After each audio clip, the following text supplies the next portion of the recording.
옛날 아주 먼 옛날에 호랑이가 담배를 피우던 시절보다도 더 오래전 깊은 상월짜기, 마을의 바람조차 숨을 죽이고 지나가는 외딴집이 하나 있었습니다.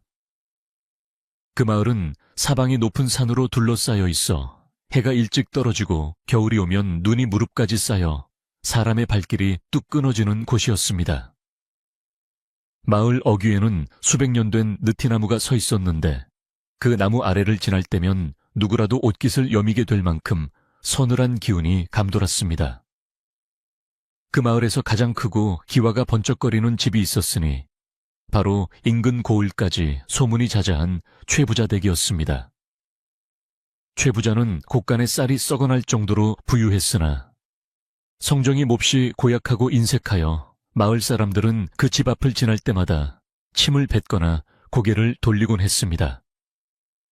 그 집의 담장은 어찌나 높은지 안에서 무슨 일이 일어나는지 밖에서는 도무지 알 수가 없었고 어저먹고 밤이면 가끔 들려오는 날카로운 고함만이 그 집의 표독스러운 분위기를 짐작하게 할 뿐이었습니다. 최 부자댁의 부엌은 한겨울에도 쉴 새 없이 아궁이가 타오르며 연기를 뿜어냈지만 정작 그곳에서 일하는 사람들의 마음에는 따스한 온기라고는 찾아볼 수 없었습니다. 그 넓은 부엌 한 구석에서 쪼그리고 앉아 언손을 호호 불어가며 물을 다듬고 있는 여종이 있었으니 그녀의 이름은 분이었습니다. 분이는 어릴 적 흉년의 부모를 잃고 쌀 몇 말에 이 집으로 팔려와 꽃다운 나이가 되도록 바깥 세상 구경 한번 제대로 못하고 오직 부엌일만 하며 살아온 아이였습니다. 그녀의 손등은 거북이 등껍질처럼 터져서 피가 배어 있었고 얇은 무명 저고리 하나로 매서운 겨울바람을 견디느라 입술은 늘 파랗게 질려 있었습니다. 하지만 그녀의 눈동자만은 깊은 산속 옹달샘처럼 맑고 깊어서 가끔 부엌을 드나드는 다른 하인들이 그 눈을 보고는 남몰래 혀를 차며 안타까워하곤 했습니다. 분이는 타고난 손맛이 있어 아무리 거친 재료라도 그녀의 손을 거치면 훌륭한 맛을 내었지만 주인인 최부자와 안방마님은 칭찬은커녕 트집만 잡기 일쑤였습니다. 어느 날 저녁 최부자의 생일 잔치가 열려 집안이 온통 떠들썩하고 기름 냄새가 진동할 때였습니다. 분이는 며칠 밤을 꼬박 사오며 수십 명분의 음식을 장만하느라 허리 한번 제대로 펴지 못한 상태였는데 그날따라 유독 눈이 많이 내려 부엌으로 물을 길어 나르는 일이 고역이었습니다. 물동이를 이고 미끄러운 마당을 건너던 분이는 잠시 현기증을 느껴 비틀거렸고 그만 물동이의 물이 찰랑거리며 마당 한가운데 놓여있던 안방마님의 비단 신발을 적시고 말았습니다. 마침 그 광경을 목격한 안방마님은 불같이 화를 내며 분이의 머리채를 잡고 흔들었고 그 소란에 최 부자까지 뛰쳐나와 분이를 마당 멍석에 꿇어 앉혔습니다. 잔칫날 재수없게 물을 흘렸다며 쏟아지는 매질과 욕설은 어린 분이가 감당하기에는 너무나 가혹했고 마을 사람들이 담장 너머로 그 소리를 듣고 수군거렸지만 누구 하나 나서서 말리는 이는 없었습니다. 차가운 눈바닥에 무릎을 꿇고 앉아 분이는 눈물조차 얼어붙는 듯한 추위와 몸열감을 견뎌야 했습니다. 그날 밤 잔치가 끝나고 모두가 술과 음식에 취해 잠든 깊은 밤이었지만 분이는 차마 잠을 이룰 수가 없었습니다. 멍석마리를 당한 어깨와 등은 불에 댄 듯 욱신거렸고 무엇보다 가슴 깊은 곳에서 치밀어 오르는 억울함이 숨통을 조여왔기 때문입니다. 그녀는 헛간 한 구석에 깔린 집단 위에 누워 틈새로 들어오는 칼바람을 맞으며 자신의 처지를 곱씹어 보았습니다. 이대로 살다가는 저 차가운 눈밭에 버려진 강아지보다 못한 죽음을 맞이할 것이 분명했고 죽어서도 눈을 감지 못할 것 같다는 생각이 들었습니다. 분이는 부모님이 돌아가시기 전 남겨주셨던 어디서든 사람답게 살아야 한다는 마지막 유언을 떠올렸습니다. 그동안은 무서워서 갈 곳이 없어서 혹은 언젠가는 주인님도 마음을 돌리시겠지 하는 어리석은 기대로 하루하루를 버텼지만 오늘 겪은 수모는 그녀 안에 남아있던 마지막 미련마저 끊어내게 만들었습니다. 분이는 어둠 속에서 주먹을 꽉 쥐었고 그 손에는 더 이상 설거지물에 퉁퉁 부른 여종의 체념이 아닌 살고자 하는 강한 의지가 담겨 있었습니다. 새벽달기 울기 전 가장 어둡고 고요한 시간인 인시가 되자 분이는 조용히 몸을 일으켰습니다. 그녀가 가진 것이라고는 낡아빠진 무명 옷 한 벌과 집신 한 켤레, 그리고 부엌 구석에 숨겨두었던 말라비틀어진 누룽지 몇 조각이 전부였습니다. 분이는 혹여나 인기척이 날까봐 숨소리조차 죽이며 헛간문을 아주 조심스럽게 밀었는데 낡은 경첩이 끼익하고 비명을 지르는 바람에 심장이 덜컥 내려앉는 것 같았습니다. 그녀는 잠시 그 자리에 얼어붙어 안채 쪽을 살폈으나 다행히 최 부자의 코골며 자는 소리만 담장을 넘어 들려올 뿐 별다른 기척은 없었습니다. 분이는 떨리는 가슴을 진정시키며 마당으로 한 발짝을 내디뎠는데 밤새 내린 눈이 하얗게 덮여 있어 발자국이 남을 것이 걱정되었습니다. 하지만 지금 망설이다가 날이 밝으면 영영 기회를 잃을 것이라는 생각에 분이는 뒤를 돌아보지 않고 담장 쪽으로 향했습니다. 차가운 공기가 폐부 깊숙이 들어와 정신을 번쩍 들게 했고 그녀의 눈빛은 어둠 속에서도 형형하게 빛났습니다. 최 부자댁의 담장은 보통 사람 키의 2배는 좋게 넘을 만큼 높았고 담장 위에는 도둑을 막기 위해 날카로운 기와 조각들이 박혀 있었습니다. 하지만 분이는 부엌 뒤편에 쌓여있던 장작더미를 기억해내고는 그쪽으로 살금살금 다가갔습니다. 장작더미는 담장과 꽤 가까이 붙어 있었는데 평소에는 땔감을 가지러 오가는 곳이라 눈여겨보지 않았지만 지금은 유일한 탈출구가 되어줄 것이었습니다. 분이는 장작이 무너지지 않도록 조심하며 하나씩 밟고 올라갔는데 언손으로 거친 나무 껍질을 잡으니 손바닥이 찢어지는 듯 아팠지만 고통 따위를 느낄 겨를이 없었습니다. 마침내 담장 꼭대기에 손이 닿았을 때 그녀는 아래를 내려다보며 자신이 평생을 갇혀 지냈던 그 집을 마지막으로 눈에 담았습니다. 화려하지만 차가운 기와지붕 하인들의 한숨이 서려 있는 마당, 그리고 자신을 짐승처럼 대했던 주인 부부가 자고 있을 안방문을 바라보며 분이는 입술을 깨물었습니다. 다시는 이곳에 돌아오지 않으리라. 그리고 언젠가는 반드시 보란듯이 떳떳하게 살아서 이 수모를 갚아주리라 다짐했습니다. 담장 위에서 바깥 세상으로 뛰어내리는 일은 생각보다 훨씬 두려운 일이었습니다. 담장 밖은 가로등 하나 없는 칠흑 같은 어둠이었고 눈이 얼마나 쌓여 있는지 가늠할 수도 없었기 때문입니다. 분이는 잠시 망설였지만 멀리서 개 짖는 소리가 들려오자 더 이상 지체할 수 없음을 깨닫고 눈을 질끈 감은 채 몸을 던졌습니다. 푹 하는 소리와 함께 그녀의 몸이 차가운 눈더미 속으로 파묻혔고 발목에 찌릿한 통증이 느껴졌지만 다행히 뼈가 부러지지는 않은 것 같았습니다. 분이는 눈을 털어내며 벌떡 일어났는데 태어나서 처음으로 느껴보는 담장 밖의 공기는 매서우면서도 묘하게 달콤한 자유의 맛이 났습니다. 그녀는 아픈 다리를 절뚝이며 마을 어귀를 향해 걷기 시작했고 그녀가 내딛는 발자국마다 하얀 눈 위에 선명한 자국이 남았습니다. 바람이 거세게 불어와 그녀의 얇은 옷깃을 파고들었지만 분이는 옷을 여미는 대신 앞만 보고 걸음을 재촉했습니다. 마을을 벗어나려면 꼬박 반나절을 걸어 산을 넘어야 했는데 눈보라가 치는 겨울밤에 산을 넘는다는 것은 호랑이 굴에 들어가는 것만큼이나 위험한 일이었습니다. 하지만 분이에게는 산속의 짐승보다 뒤에서 쫓아올지도 모르는 최부자의 하인들이 더 무서운 존재였습니다. 그녀는 마을 사람들이 잠든 초가집들을 지나치며 혹시라도 누군가 깨어 자신을 볼까봐 그림자처럼 몸을 낮추고 이동했습니다. 마을의 수호신이라 불리는 느티나무 아래를 지날 때 분이는 나무에 대고 잠시 기도를 올렸습니다. 부디 이 험한 길을 무사히 지나갈 수 있게 해달라고. 그리고 언젠가 다시 이곳에 올 때는 고개를 숙인 종이 아니라 당당한 모습으로 올 수 있게 해달라고 빌었습니다. 바람에 흔들리는 나뭇가지 소리가 마치 그녀의 기도를 들어주는 듯 스산하게 울려 퍼졌고 분이는 다시금 힘을 내어 상일로 접어들었습니다. 산 입구에 들어서자마자 빽빽한 나무들이 하늘을 가려 주위는 더욱 어두워졌고 어디선가 부엉이 우는 소리가 들려와 등골을 서늘하게 만들었습니다. 산길은 가파르고 미끄러워서 몇 번이나 넘어지고 구르기를 반복해야 했습니다. 집시는 이미 눈에 젖어 축축해졌고 발가락은 감각이 없을 정도로 얼어붙어 마치 남의 살처럼 느껴졌습니다. 분이는 넘어질 때마다 손바닥이 긁히고 무릎이 깨졌지만 그때마다 최 부자가 던졌던 모욕적인 말들을 떠올리며 이를 악물고 일어났습니다.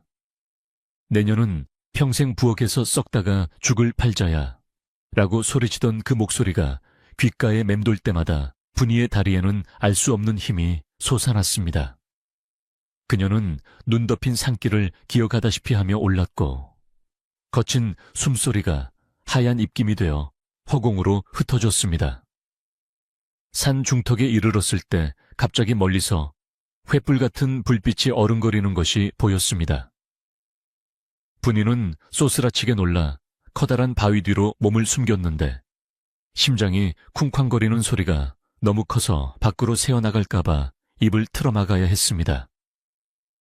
그것이 최 부자가 보낸 추격군인지 아니면 밤길을 가는 행인인지 알 수 없었기에 공포감은 극에 달했습니다. 다행히 불빛은 산 아래쪽 다른 길로 멀어져 갔고 분이는 그제야 참았던 숨을 몰아쉬며 바위 뒤에서 나왔습니다. 긴장이 풀리자 급격한 피로와 허기가 몰려왔지만 여기서 멈추면 그대로 얼어 죽는다는 것을 알기에 쉴 수가 없었습니다. 그녀는 품속에 넣어둔 누룽지 조각을 꺼내 입에 넣고 오독오독 씹으며 허기를 달랬습니다. 딱딱하고 차가운 누룽지였지만 지금 이 순간만큼은 세상 어떤 진수성찬보다 귀하고 맛있게 느껴졌습니다. 누룽지를 씹으며 분이는 생각했습니다. 자신이 솜씨 좋게 만들어 바치던 그 많은 음식들, 기름지고 윤기 흐르던 고기 반찬들을 최 부자는 감사할 줄 모르고 탐욕스럽게 먹어치웠습니다. 정작 그 음식을 만든 자신은 찌꺼기조차 먹지 못하고 굶주려야 했던 지난날들이 주마등처럼 스쳐 지나갔습니다. 분이는 눈물을 흘리며 맹세했습니다. 내 손으로 만든 음식은 이제 나를 아껴주는 사람, 그리고 나 자신을 위해서만 만들 것이라고 다시는 저런 돼지 같은 자들을 위해 헌신하지 않겠다고 다짐했습니다. 산마루에 올라섰을 때 동쪽 하늘이 희미하게 밝아오기 시작했습니다. 밤새 눈보라와 싸우며 걸어온 탓에 분이의 몰골은 말이 아니었습니다. 머리카락은 헝클어져 눈과 엉겨 붙었고 옷은 곳곳이 찢어져 살이 비쳤으며 얼굴은 추위에 벌겋게 트고 상처투성이었습니다. 하지만 떠오르는 아침 해를 바라보는 그녀의 눈빛만은 그 어느 때보다 맑고 강인했습니다. 산 아래로 펼쳐진 낯선 고을의 풍경은 하얀 눈에 덮여 평화로워 보였고 그곳 어딘가에 자신이 몸을 의탁할 곳이 있을 거라는 희망이 피어올랐습니다. 분이는 산을 내려가기 위해 다시 발걸음을 옮겼지만 밤새 긴장했던 탓인지 다리에 힘이 풀려 그만 비탈길에서 미끄러지고 말았습니다. 대굴대굴 구르며 눈구덩이 속에 처박힌 분이는 일어날 힘조차 남아있지 않았습니다. 의식이 점점 흐릿해져 가는 와중에도 그녀는 살아야 한다는 생각을 놓지 않았지만 몸은 말을 듣지 않았고 차가운 눈이 포근한 이불처럼 느껴지기 시작했습니다. 그때였습니다. 눈 속에 파묻혀 희미해져 가는 분이의 귓가에 뽀드득 뽀드득 눈을 밟는 소리가 들려왔습니다. 산짐승의 발소리인가 싶어 덜컥 겁이 났지만 도망칠 기운도 남아있지 않았습니다. 소리는 점점 가까워졌고 이내 사람의 그림자가 분이의 위로 드리워졌습니다. 아이고, 이 엄동설 안에 웬 처자가 이런 곳에 쓰러져 있누. 걸걸하면서도 따뜻함이 묻어나는 할머니의 목소리였습니다. 분이는 간신히 눈을 뜨고 흐릿한 시야로 상대를 바라보았습니다. 허름한 무명옷을 입고 머리에 광주리를 인 할머니 한 분이 걱정스런 얼굴로 자신을 내려다보고 있었습니다. 분이는 입술을 달싹여 무언가 말하려 했지만 목소리가 나오지 않았고 할머니는 서둘러 광주리를 내려놓고 자신의 겉옷을 벗어 분이에게 덮어주었습니다. 따뜻한 천이 느껴지자 분이는 긴장이 탁 풀리며 깊은 안도감을 느꼈고 그대로 정신을 잃고 말았습니다. 이것이 분이의 인생을 송두리째 바꾸어 놓을 새로운 인연의 시작이었습니다. 할머니는 쓰러진 분이를 업고 산길을 내려가기 시작했습니다. 늙은 몸으로 장성한 처녀를 업는 것은 힘겨운 일이었지만 할머니는 거친 숨을 몰아쉬면서도 쉬지 않고 걸었습니다. 지르쯧 얼마나 고생을 했으면 몸이 이리 깃털처럼 가벼울꼬. 산골을 보니 사연이 깊은 것 같은데 일단 살고 봐야지. 할머니는 혼잣말을 중얼거리며 분이의 언손을 자신의 겨드랑이에 끼워 녹여주었습니다. 산 아래 마을에는 할머니가 운영하는 작은 국밥집이 있었는데 비록 허름하고 손님도 많지 않은 가게였지만 갈 곳 없는 이들에게는 따뜻한 밥 한 그릇을 내어주는 인심 좋은 곳으로 소문이 나 있었습니다. 최부자 댁의 화려한 기와집과는 비교도 안 될 만큼 초라한 초가집이었지만 그곳에는 분이가 평생토록 갈망했던 사람의 온기가 기다리고 있었습니다. 할머니의 등에서 전해지는 투박하지만 진실한 따뜻함은 분이의 얼어붙은 몸과 마음을 천천히 녹여주었습니다. 분이의 꿈속에서는 여전히 눈보라가 치고 최부자의 고함 소리가 들려왔지만 꿈의 끝자락에는 언제나 따뜻한 아궁이, 불빛과 구수한 밥 냄새가 맴돌았습니다. 그녀가 정신을 잃고 며칠을 알아눕는 동안 국밥집 할머니는 지극정성으로 그녀를 간호했습니다. 귀한 약초를 다려 먹이고 밤새 물수건으로 열을 식혀주며 마치 친손녀를 대하듯 보살폈습니다. 할머니에게는 자식이 없었는데 눈 속에 쓰러져 있던 분이를 본 순간 묘한 연민과 인연을 느꼈던 것입니다. 분이가 열병으로 헛소리를 하며 잘못했습니다 마님.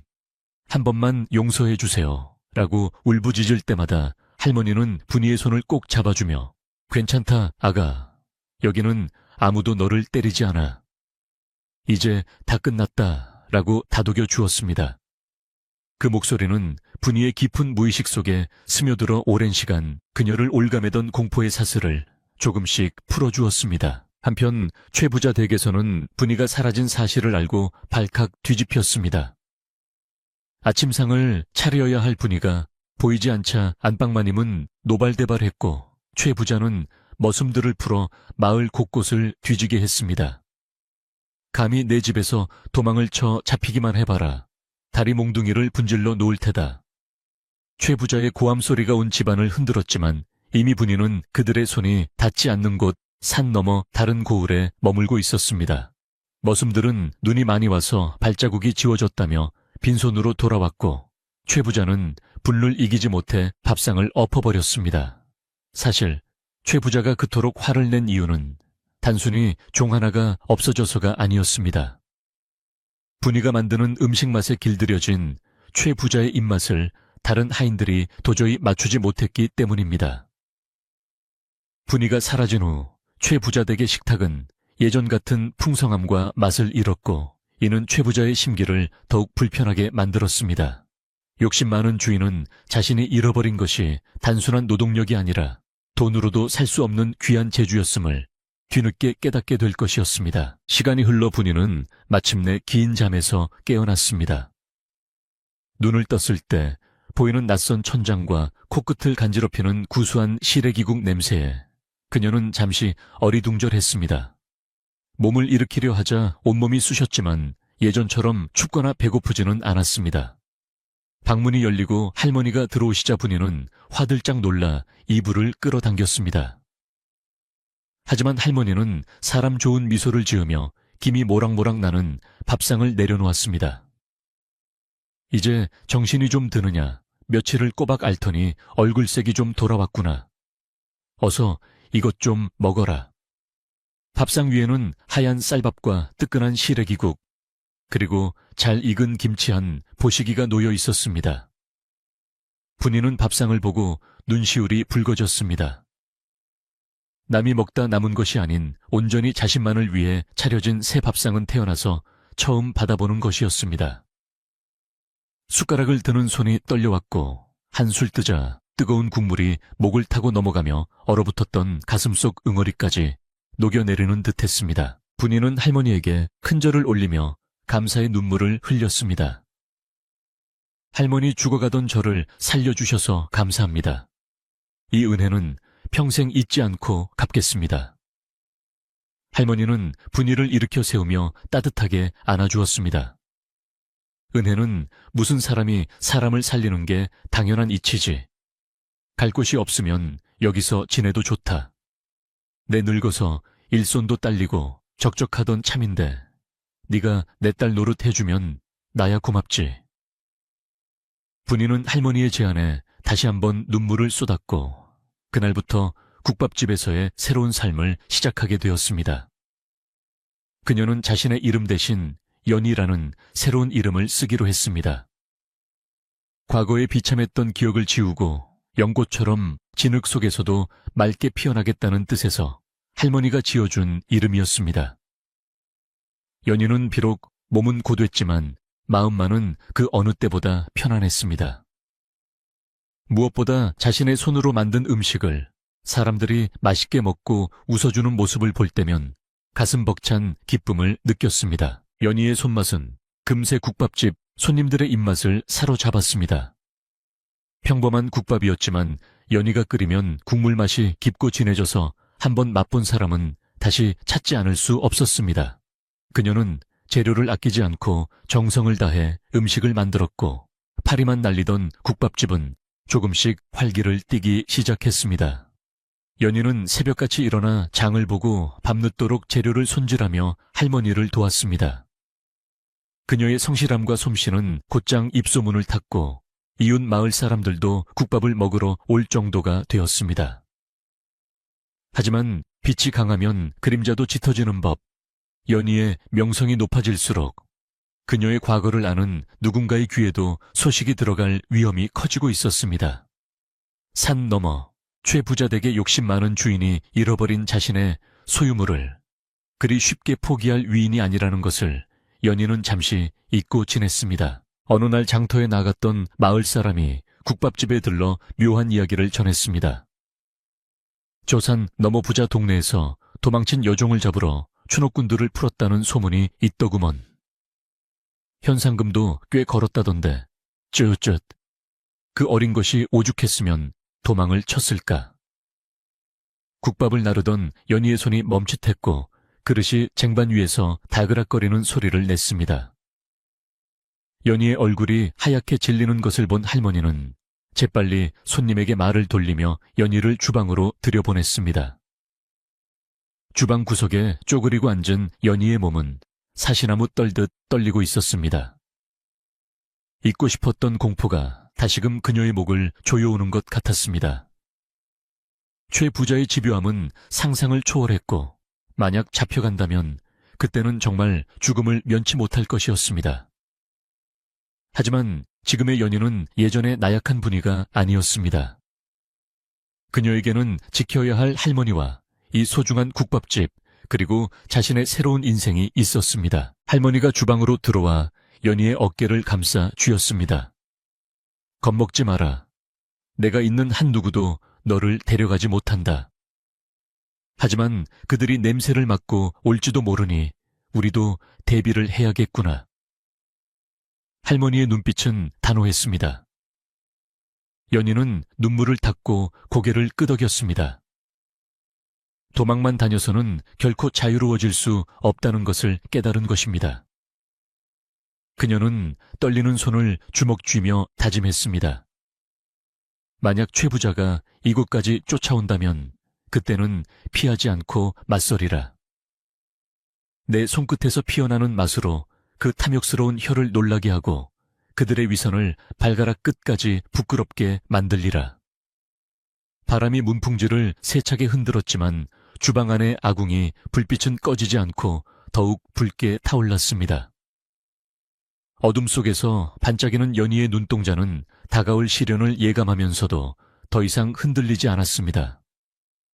이제 막 시작된 그녀의 진짜 이야기는 단순한 도망이 아닌 당당한 맞섬으로 이어질 준비를 하고 있었습니다. 겨울이 지나고 언 땅이 녹아내리며 산골 마을에도 봄 기운이 스며들기 시작했습니다.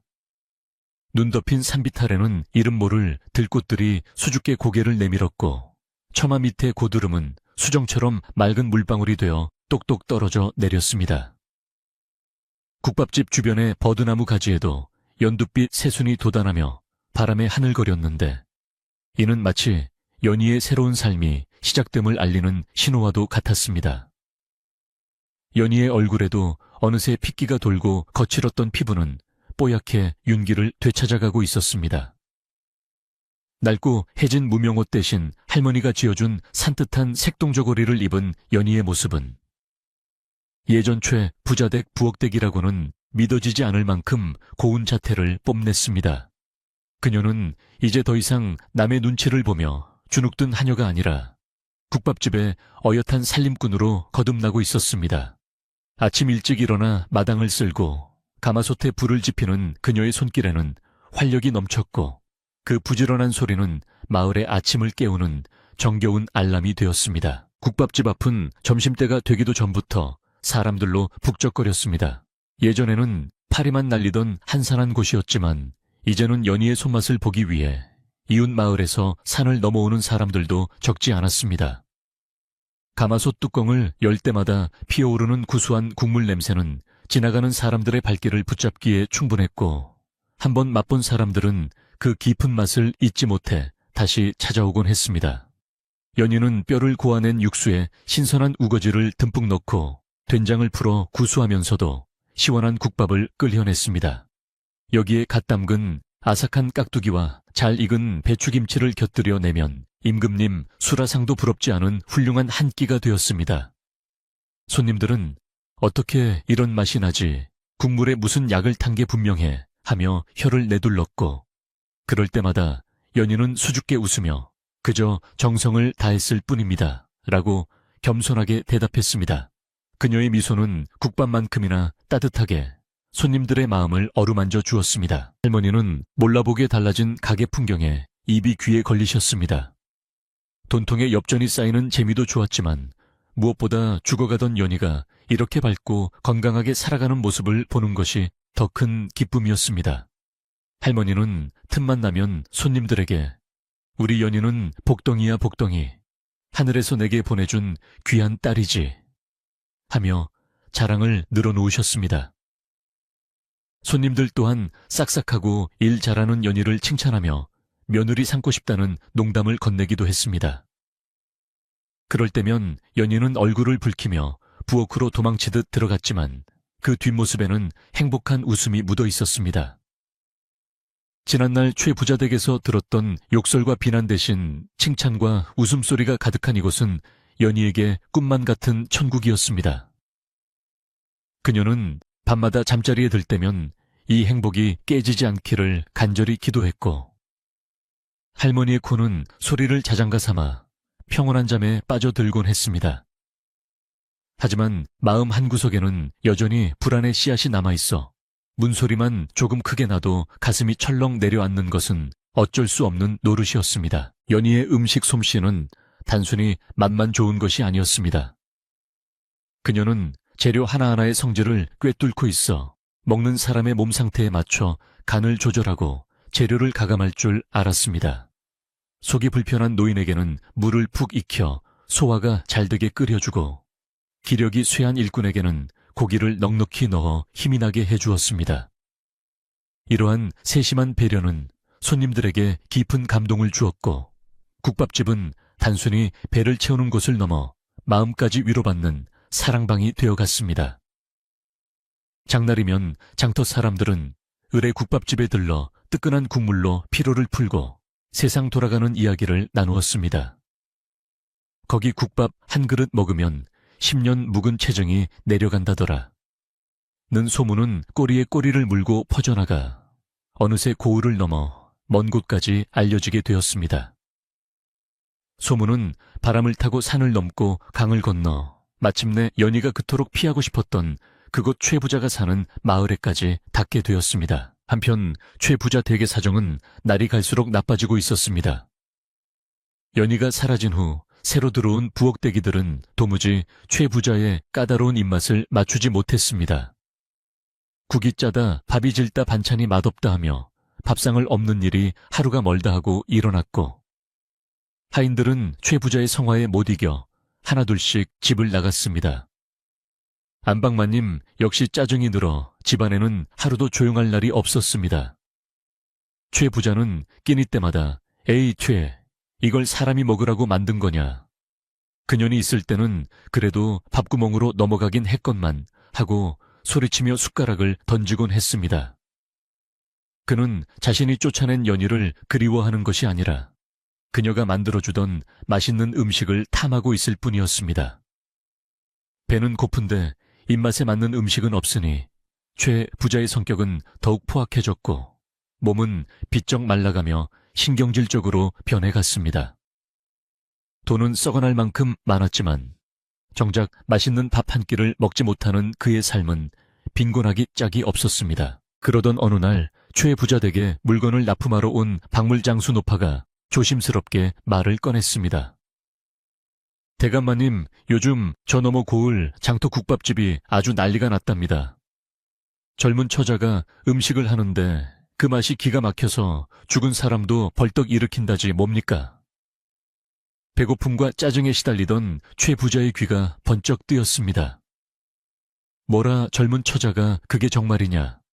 박물장수는 신이 나서 이야기를 이어갔습니다. 네, 그렇습니다요. 얼굴도 곱고 솜씨도 어찌나 야무진지 사람들이 줄을 서서 먹는답니다. 듣자 하니 어디서 굴러들어온 복덩이라는데 그 손맛이 예사롭지 않다고 다들 칭찬이 자자합니다. 최 부자는 침을 꿀꺽 삼키며 생각에 잠겼습니다. 맛있는 음식에 대한 욕망이 끓어오름과 동시에 어딘가 모를 익숙한 느낌이 스쳐 지나갔습니다. 젊은 처제 신이 내린 손맛이라니 혹시 도망친 그년이 아닐까 하는 의심이 싹트기 시작했습니다. 하지만 그 천한 것이 감이 살아서 남의 집 장사를 돕고 있을 리 만무하다고 고개를 저으면서도 확인해보고 싶은 마음은 굴뚝 같았습니다. 최 부자는 즉시 집안에서 가장 눈치 빠르고 발이 넓은 하인인 만석을 불렀습니다. 네가 당장 저 산 너머 고을로 가서 그 국밥집을 좀 알아보고 오너라. 음식 맛이 어떤지 그 처자가 어떻게 생겼는지 샅샅이 살펴보고 와야 한다. 만약 내 입에 맞을 만한 솜씨라면 돈을 주고서라도 데려와야겠다. 만석은 주인의 명을 받고 서둘러 길을 떠났습니다. 최 부자는 만석이 돌아오기만을 기다리며 상상 속에 맛있는 음식을 떠올리며 입맛을 다셨습니다.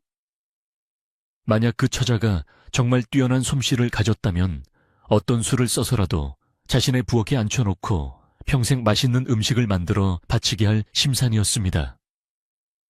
그는 그것이 남의 행복을 짓밟는 일이라는 것은 안중에도 없었고 오로지 자신의 혀끝을 만족시키는 일에만 골몰했습니다. 탐욕은 사람의 눈을 멀게 하고 판단력을 흐리게 만드는 법이라 최 부자는 자신이 파놓은 함정으로 스스로 걸어 들어가고 있다는 사실을 전혀 알지 못했습니다. 만석이 국밥집에 도착했을 때는 마침 점심시간이라 손님들로 발 디딜 틈이 없었습니다. 그는 사람들 틈에 섞여 국밥 한 그릇을 주문하고 주방 쪽을 힐끔거렸습니다. 뽀얀 김이 서린 주방 안에서 분주하게 움직이는 처자의 뒷모습이 보였습니다. 머리를 단정하게 빗어 넘기고 깨끗한 앞치마를 두른 모습은 영락없는 식당 주인의 자태였지만 어딘가 낯익은 몸놀림이 느껴졌습니다. 이윽고 국밥이 나왔고 만석은 국물을 한 숟가락 떠서 입에 넣었습니다. 순간 그의 눈이 휘둥그레졌습니다. 깊고 진한 국물 맛 적당히 간이 배어 부드럽게 씹히는 우거지 잡내 하나 없이 고소한 고기.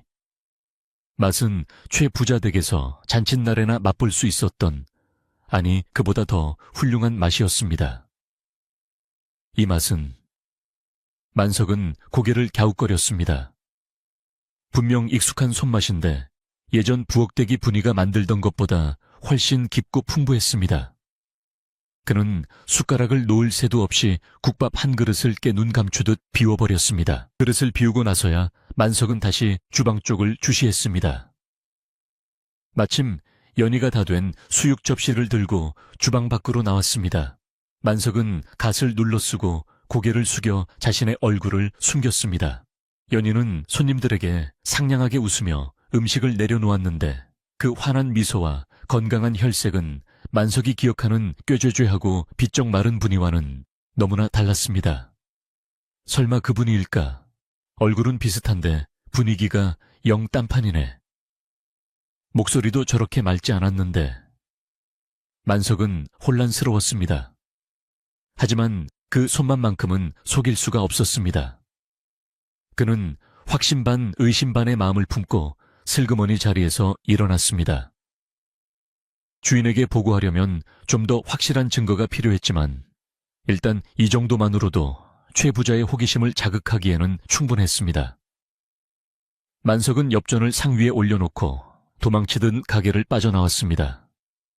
멀어지는 그의 뒷모습을 보며 연희는 알 수 없는 한기를 느끼고 부르르 몸을 떨었습니다. 그날 저녁 국밥집 문을 닫고 정리를 하던 연희는 그릇을 닦다가 손을 베이고 말았습니다. 평소에는 하지 않던 실수였습니다. 붉은 피가 배어나오는 손가락을 보며 연희는 불안한 마음을 감출 수 없었습니다. 아까 낮에 모자를 눌러 쓴 사내의 시선이 자꾸만 마음에 걸렸던 것입니다. 할머니가 다가와 연희의 손을 지혈해주며 걱정스러운 얼굴로 물었습니다. 아가, 오늘따라 안색이 좋지 않구나. 무슨 일이라도 있었느냐? 연희는 잠시 망설이다가 낮에 있었던 일을 털어놓았습니다. 할머니, 아까 낮에 낯선 사내가 저를 뚫어지게 쳐다보는데 꼭 예전 주인집 하인 같았어요. 혹시 저를 알아본 게 아닐까요? 연희의 목소리는 미세하게 떨리고 있었습니다. 할머니는 연희의 손을 꼭 잡아주며 깊은 한숨을 내쉬었습니다. 올 것이 왔다는 생각이 들었지만 내색하지 않고 침착하게 말했습니다. 설령 그들이 알았다 한들 여기가 어디라고 함부로 행패를 부리겠느냐. 너무 걱정 마라. 할머니는 가게 문단속을 평소보다 더 철저히 하고 연희를 안방 아랫목에 앉혔습니다. 연희야, 잘 듣거라. 세상 일이라는 게 피한다고 피해지는 게 아니다. 똥이 무서워서 피하느냐, 더러워서 피하지. 하지만 네가 지은 죄가 없는데 숨을 이유도 없다. 네 솜씨는 내 것이다.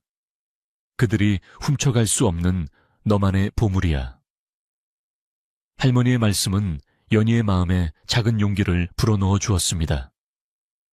만약 그자가 정말 너를 잡으러 온다면 그때는 당당하게 맞서야 한다.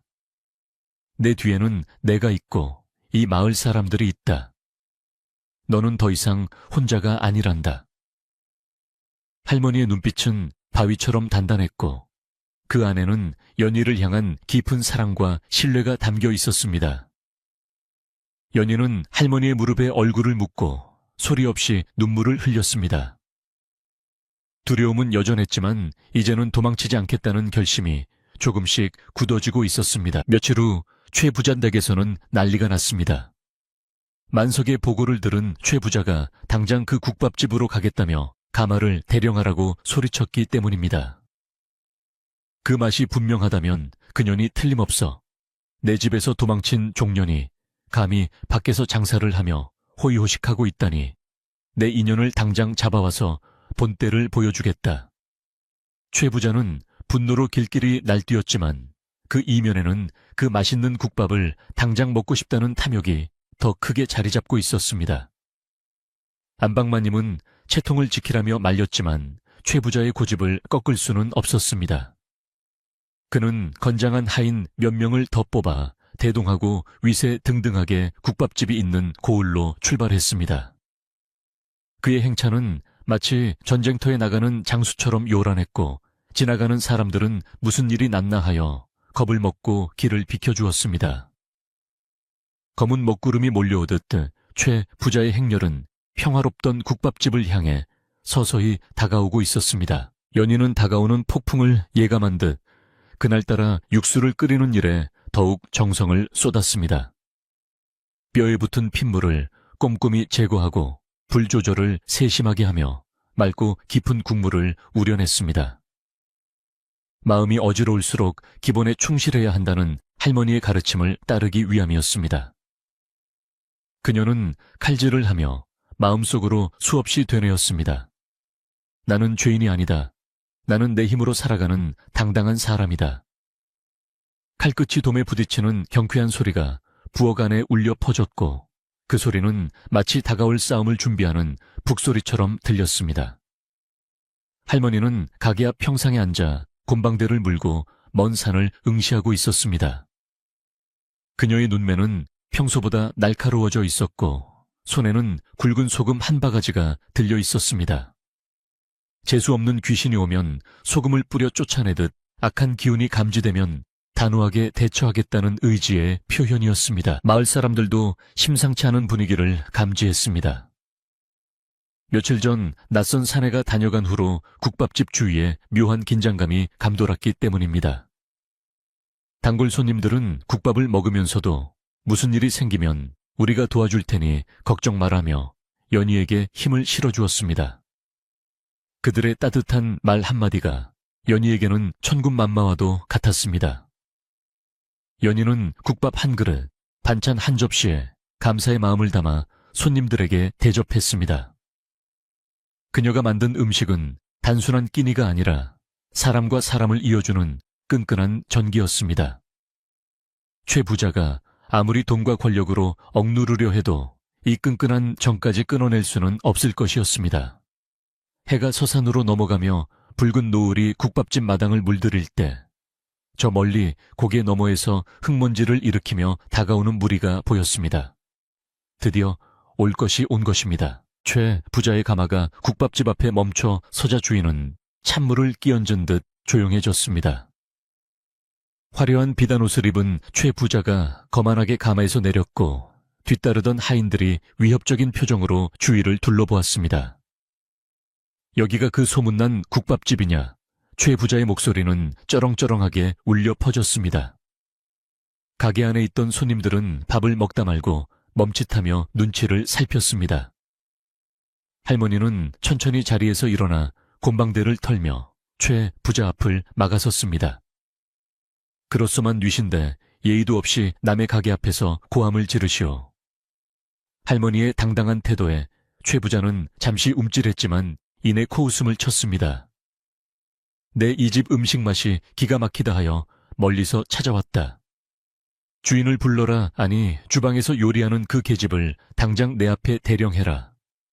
최 부자의 눈은 탐욕과 오만으로 번들거리고 있었습니다. 부엌 문틈으로 이 광경을 지켜보던 연희는 심장이 터질 것만 같았습니다. 최 부자의 목소리를 듣는 순간 잊고 지냈던 과거의 공포가 쓰나미처럼 밀려왔습니다. 다리가 후들거려 서 있기도 힘들었지만 그녀는 입술을 깨물며 정신을 다잡았습니다. 도망칠 곳은 없었습니다. 그리고 도망쳐서도 안 되었습니다. 연희는 떨리는 손으로 앞치마 끈을 다시 단단히 메었습니다. 마치 전장에 나가는 장수가 갑옷을 입듯 비장한 모습이었습니다. 그녀는 깊게 심호흡을 한 번 하고 부엌 문을 활짝 열었습니다. 부르셨습니까? 연희의 목소리는 작지만 또렷하게 마당에 울려 퍼졌습니다. 최 부자의 시선이 연희에게 꽂혔고 순간 정적이 흘렀습니다. 너무나 곱고 당당하게 변한 연희의 모습에 최 부자는 잠시 말을 잃었습니다. 그가 알던 꾀죄죄한 부엌대기 분위와 눈앞의 여인을 바로 연결짓지 못한 것입니다. 최 부자는 눈을 가늘게 뜨고 연희를 위아래로 훑어보았습니다. 네가 이 집 요리사냐? 생각보다 점구먼. 내 솜씨가 그리 대단하다니 내 직접 맛을 봐야겠다. 세상에서 제일 맛있는 국밥 한 상 차려오너라. 만약 내 입에 맞지 않으면 이 가게 문을 닫게 만들 테다. 최 부자는 으름장을 놓으며 마당 한가운데 놓인 평상에 털썩 주저앉았습니다.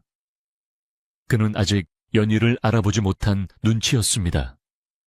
연희는 속으로 안도의 한숨을 내쉬면서도 끓어오르는 분노를 사겨야 했습니다.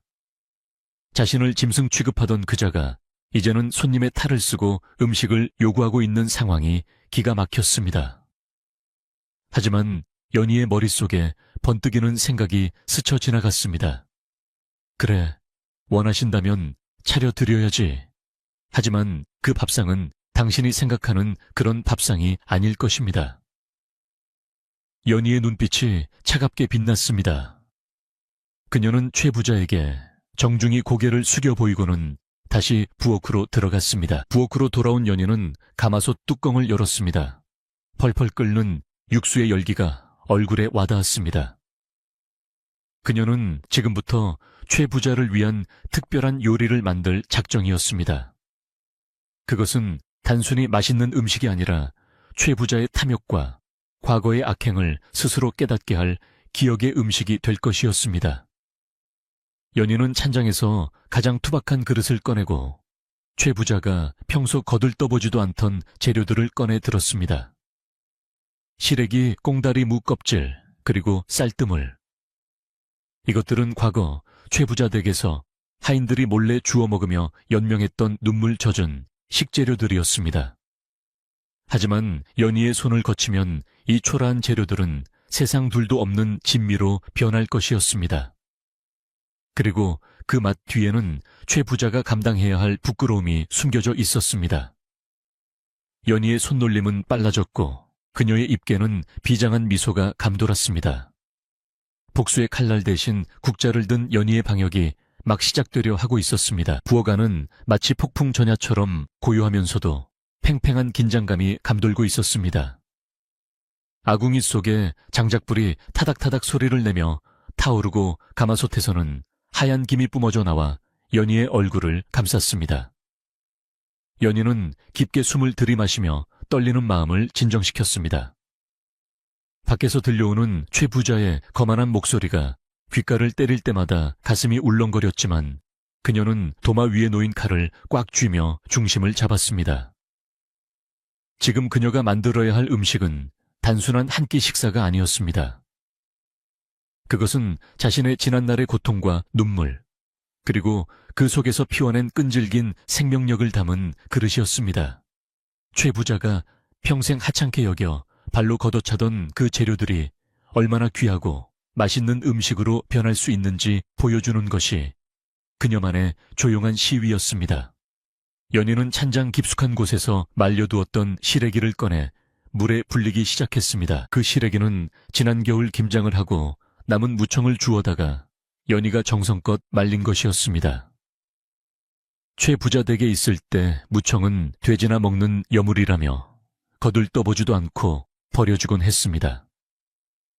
배고픈 하인들이 그것이라도 주워 끓여 먹으려 하면 최 부자는 어디서 거지 냄새를 풍기느냐며 솥을 발로 차 엎어버리기도 했습니다. 연희는 차가운 물에 시래기를 씻으며 그날의 서러움을 떠올렸습니다. 하지만 지금 그녀의 손끝에서 다듬어지는 시래기는 더 이상 천한 쓰레기가 아니었습니다. 햇볕과 바람을 머금고 구수한 향을 품은 귀한 식재료였습니다. 연희는 불린 시래기의 껍질을 하나하나 벗겨내어 부드럽게 만들었습니다. 그 과정은 마치 거칠고 상처받았던 자신의 마음을 어루만져 부드럽게 만드는 의식과도 같았습니다. 가마솥에 들기름을 두르고 잘 손질한 시래기를 달달 볶자 고소하고 깊은 향기가 부엌을 가득 채웠습니다. 여기에 쌀뜨물을 붓고 할머니가 직접 담근 묵은 된장을 한 숟가락 크게 떠서 풀었습니다. 화려한 고기 반찬은 없었지만 흙의 기운을 담은 시래기와 시간의 맛이 밴 된장이 어우러져 세상 그 어떤 고깃국보다 깊은 풍미를 만들어냈습니다. 연희는 국이 끓는 동안 물을 채 썰었습니다. 최 부자가 맛이 없다며 밥상에서 집어던졌던 그 흔한 무였습니다. 연희는 무채를 소금에 절이는 대신 액젓과 고춧가루 그리고 매실청을 넣어 조물조물 무쳤습니다. 아삭한 소리와 함께 매콤달콤한 향이 코끝을 찔렀습니다. 이것은 최 부자의 혀를 자극하여 그가 잊고 지냈던 재료의 참맛을 깨우치게 할 비장의 무기였습니다. 한편 마당 평상에 앉아 기다리던 최 부자는 지루함을 참지 못하고 부채질을 해대고 있었습니다. 에잉, 배가 등가죽에 붙을 지경인데 왜 이리 늦는 거야? 소문만 요란했지 솜씨가 영 굼뜬 모양이구나. 그는 혀를 차며 투덜거렸지만 솔솔 풍겨 나오는 밥 냄새에 저도 모르게 콧구멍을 벌름거렸습니다. 그 냄새는 기름지고 느끼한 고기 냄새가 아니라 어릴 적 어머니 품에서 맡았던 것 같은 구수하고 속이 편안해지는 냄새였습니다. 최 부자의 뱃속에서 꼬르륵 소리가 요란하게 울렸고 그는 체면도 잊은 채 부엌문 쪽으로 목을 길게 뺐습니다. 함께 온 하인들도 침을 꼴깍 삼키며 서로 눈치를 보았습니다. 비단 옷을 입고 거드름을 피우던 최 부자였지만 굶주림과 맛있는 냄새 앞에서는 그저 식탐 많은 늙은이에 불과했습니다. 할머니는 평상 한쪽에서 묵묵히 나무를 다듬으며 최 부자의 동태를 살피고 있었습니다. 그녀는 연희가 무엇을 하려는지 짐작하고 있었습니다. 굳이 비싼 고기를 사러 가지 않고 부엌에 있는 재료들로만 음식을 준비하는 것을 보았기 때문입니다. 할머니는 마음속으로 연희를 응원했습니다. 그래, 잘한다. 놈의 길을 꺾는 데는 몽둥이보다 밥 한 숟가락이 더 무서운 법이지. 할머니는 최 부자가 안절부절 못하는 꼴을 보며 고소하다는 듯 입꼬리를 살짝 올렸습니다. 마을 사람들도 담장 너머로 고개를 내밀고 이 흥미진진한 상황을 지켜보고 있었습니다. 그들은 욕심쟁이 최 부자가 연희의 음식 앞에서 어떻게 무너질지, 그리고 연희가 어떻게 이 위기를 넘길지 숨죽여 기다렸습니다. 드디어 부엌 문이 열리고 연희가 소반을 들고 나왔습니다. 소반 위에는 김이 모락모락 나는 시래기 된장국과 보리밥 무생차에, 그리고 호박잎쌈과 강도엔장이 놓여 있었습니다. 고기 한 점 없는 소박한 밥상이었습니다. 최 부자는 상을 받자마자 눈썹을 꿈틀거렸습니다. 아니, 이게 뭐냐? 고기 반찬은 어디 가고 온통 풀떼기뿐이냐? 내 돈을 내고 먹겠다는데 감히 이런 개밥 같은 걸 내오다니. 최 부자는 버럭 소리를 질렀습니다. 연희는 표정 하나 변하지 않고 차분하게 대답했습니다. 이 집에서 가장 귀하고 맛있는 것으로 차린 것입니다. 드셔보시고 입에 맞지 않으시면 돈을 받지 않겠습니다. 연희의 목소리에는 흔들림 없는 확신이 담겨 있었습니다. 그 당당한 태도에 최 부자는 기가 막혀 말을 잇지 못했습니다. 최 부자는 씩씩거리며 숟가락을 들었습니다. 어디 맘만 없어 봐라. 당장 상을 엎어버릴 테다. 그는 퉁명스럽게 시래기국을 한 숟가락 떠서 입으로 가져갔습니다. 뜨거운 국물이 입안에 들어가는 순간 최 부자의 눈이 휘둥그레졌습니다. 짭조름하면서도 구수하고 혀에 착 감기는 감칠맛이 입안 가득 퍼져나갔습니다. 푹 삶아진 시래기는 씹을 새도 없이 부드럽게 목구멍으로 넘어갔고 속이 확 풀리는 듯한 시원함이 뒤따랐습니다. 화를 내려고 준비했던 말들이 국물과 함께 쑥 내려가 버렸습니다. 최 부자는 자신도 모르게 하고 감탄사를 내뱉었습니다. 그가 평소 먹던 기름진 고깃국과는 차원이 다른 몸이 원하던 바로 그 맛이었습니다. 이번에는 보리밥을 한 숟가락 떠서 강된장에 쓱쓱 비벼 호박잎에 쌌습니다. 입안 가득 넣고 우물거리자 톡톡 터지는 보리알의 식감과 짭짤하고 고소한 강된장의 조화가 환상적이었습니다. 최 부자는 씹는 것을 멈출 수가 없었습니다. 이게 무슨 맛이냐? 고기도 안 들어갔는데 어찌 이런 맛이 난단 말이냐? 그는 허겁지겁 숟가락질을 해댔습니다. 체면이고 뭐고 따질 겨를이 없었습니다. 이마에 땀이 송골송골 맺히고 콧물이 흘러나왔지만 숟가락을 놓을 수가 없었습니다. 마치 며칠 굶은 거지처럼 혹은 귀신에 홀린 사람처럼 밥을 퍼먹는 최 부자의 모습에 하인들은 입을 다물지 못했습니다.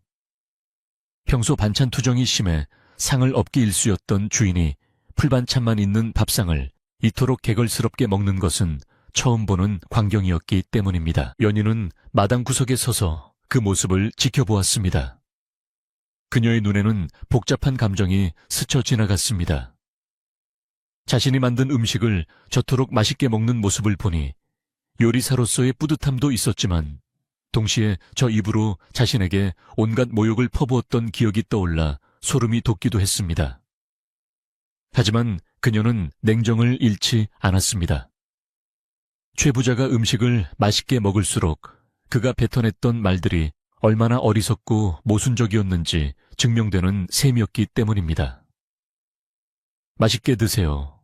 그 시래기는 당신이 밟아버렸던 것이고 그 보리밥은 우리가 훔쳐먹다 매를 맞았던 것입니다.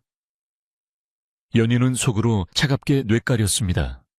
이것은 단순한 대접이 아니라 혀끝으로 전하는 가장 우아하고도 잔인한 복수였습니다. 최 부자는 순식간에 밥 한 그릇을 비우고 국물까지 싹 비웠습니다. 배가 남산만하게 불렀지만 입맛을 다시며 아쉬워했습니다. 어허, 기가 막히구나. 내 평생 산의 진미를 다 먹어보았지만 이런 오묘한 맛은 처음이다. 그는 트림을 꺽 하고는 만족스러운 표정으로 배를 두드렸습니다. 그리고는 문득 고개를 들어 연희를 바라보았습니다. 배가 부르고 나니 그제야 요리사의 얼굴이 제대로 눈에 들어오기 시작했습니다. 이복의 처자, 자네 솜씨가 보통이 아니구먼. 내 입맛에 반의 상을 내리고 싶네.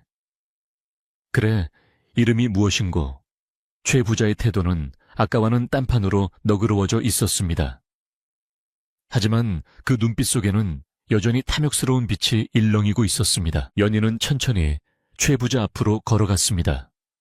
그리고 또렷한 눈빛으로 그를 똑바로 쳐다보았습니다.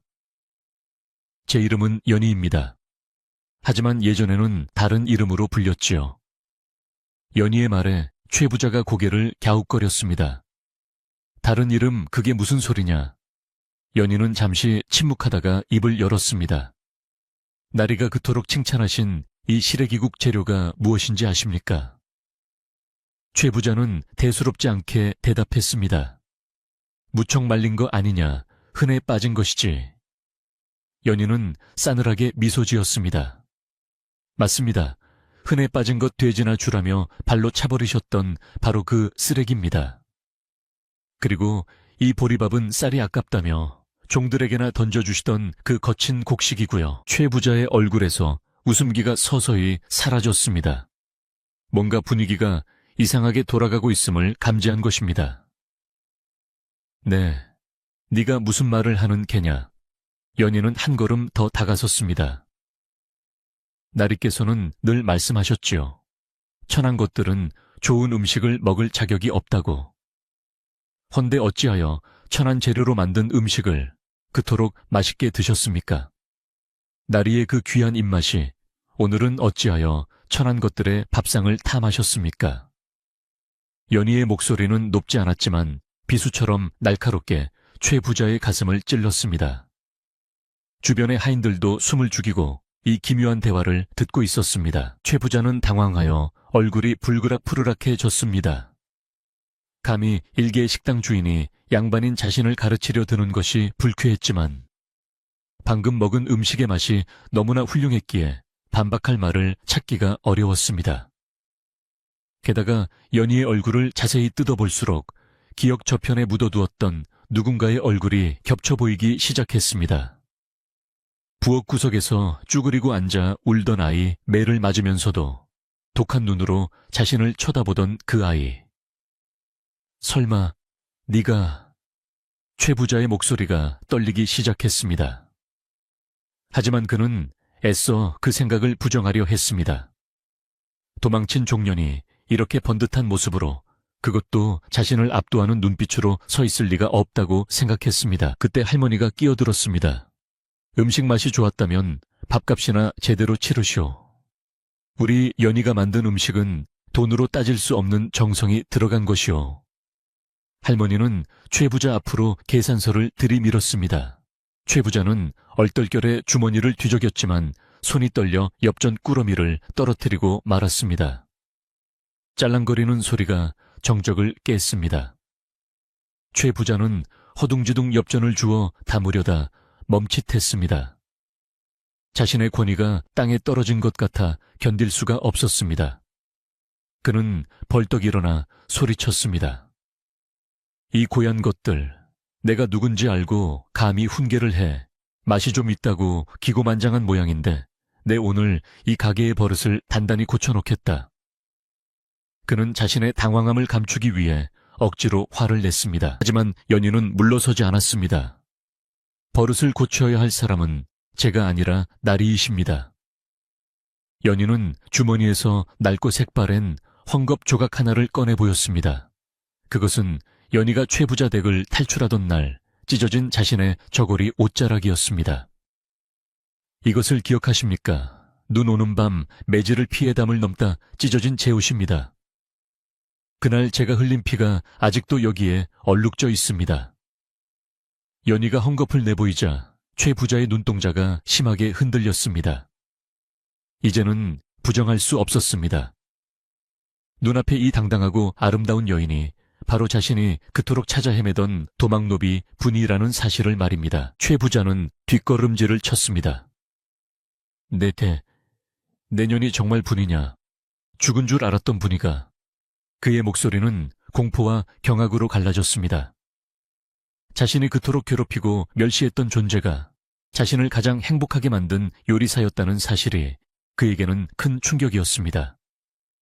게다가 지금은 자신의 밥줄을 쥔 요리사가 되어 자신을 내려다보고 있었습니다. 마당에 있던 하인들도 웅성거리기 시작했습니다. 분이 그 부엌대기 분이 말이야. 세상에 어쩐지 맛이 예사롭지 않더라니. 수군거림이 파도처럼 번져나갔습니다. 상황은 역전되었습니다. 잡으러 온 자가 오히려 궁지에 몰린 꼴이 되었습니다. 연희는 더 이상 숨지 않았습니다. 그녀는 마을 사람들 앞에서도 떳떳하게 자신의 정체를 드러냈습니다. 네, 제가 바로 분입니다. 최 부자 댁에서 짐승만도 못한 취급을 받으며 살았던 분입니다. 하지만 지금은 아닙니다. 저는 제 손으로 밥을 벌고 사람들에게 기쁨을 주는 국밥집 주인 연희입니다. 그녀의 선언은 마당에 있던 모든 사람들의 가슴을 울렸습니다. 마을 사람들은 연희의 용기에 박수를 보내고 싶었지만 최 부자의 행패가 두려워 주먹만 꽉 쥐고 있었습니다. 그러나 그들의 눈빛은 이미 연희의 편이었습니다. 최 부자는 사방이 적으로 둘러싸인 듯한 기분을 느꼈습니다. 최 부자는 이 상황을 견딜 수 없었습니다. 수치심과 분노가 뒤섞여 이성을 잃기 시작했습니다. 이 천한 종년이 어디서 감히 주인에게 눈을 똑바로 뜨고 대드느냐 여봐라. 당장 전연을 포박해라. 내 집으로 끌고 가서 다시는 빛을 보지 못하게 가두어둘 것이다. 최 부자가 고래고래 고함을 지르며 하인들에게 명령했습니다. 하인들이 쭈뼛거리며 다가오자 할머니가 빗자루를 들고 앞을 막아섰습니다. 누구든 내 딸에게 손끝 하나라도 대면 가만두지 않겠다. 할머니의 기세는 맹호와도 같았습니다. 일촉즉발의 상황 마당에는 팽팽한 긴장감이 흘렀습니다. 그러나 연희는 침착하게 손을 들어 할머니를 제지했습니다. 그리고 하인들을 향해 나직하지만 힘 있는 목소리로 말했습니다. 저를 잡아가시려거든 잡아가세요. 하지만 기억하십시오.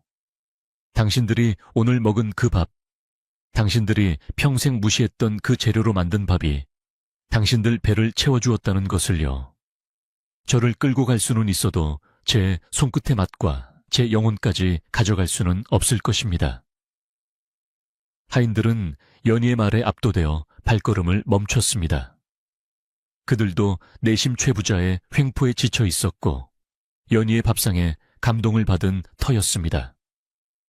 주인의 명령과 양심 사이에서 하인들은 갈등했습니다. 그때 하늘에서 우르릉 쾅쾅 천둥 소리가 들리더니 굵은 빗방울이 떨어지기 시작했습니다. 마치 하늘도 이 기가 막힌 상황에 놓아여 꾸짖는 듯 했습니다. 갑작스러운 비에 사람들은 우왕좌왕했고 최 부자댁 하인들의 대열도 흐트러졌습니다. 연희는 비를 맞으면서도 꼿꼿이 서서 최 부자를 응시했습니다. 빗물에 젖은 그녀의 얼굴은 더욱 처연하고도 강인해 보였습니다. 최 부자는 빗속에 서 있는 연희의 모습에서 알 수 없는 두려움을 느꼈습니다. 그것은 단순한 종에 대한 두려움이 아니라 자신이 저지른 죄에 대한 본능적인 공포였습니다.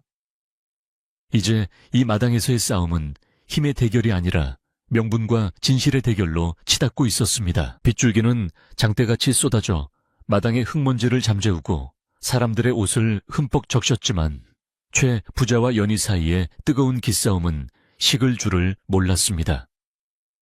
천둥 소리가 하늘을 가르고 지나간 뒤 최 부자는 젖은 갓을 고쳤으며 악에 바친 목소리로 다시 한번 하인들을 다그쳤습니다. 무얼 하고 있느냐? 내 놈들이 내 밥을 먹고 사는 종들이라면 당장 전연의 오랏줄을 묶어라. 내 명을 거역한다면 너희들 또한 무사하지 못할 것이다. 최 부자의 눈은 핏발이 서 있었고 그 모습은 마치 굶주린 늑대가 마지막 발악을 하는 것과 같았습니다. 하인들은 주인의 호통에 움찔하며 연희 쪽으로 한 발자국을 내디뎠지만 그들의 발걸음은 납덩이를 매단 듯 무거웠습니다. 방금 전 먹었던 그 따뜻하고 정성 어린 밥 한 그릇이 그들의 양심을 붙잡고 있었기 때문입니다. 그들은 연희의 눈을 참아 마주치지 못하고 고개를 숙인 채 망설였습니다. 그때 마을 어귀에서 웅성거리는 소리와 함께 횃불들이 하나둘씩 켜지기 시작했습니다. 국밥집에서 소란이 났다는 소식을 들은 마을 사람들이 비를 뚫고 몰려온 것이었습니다.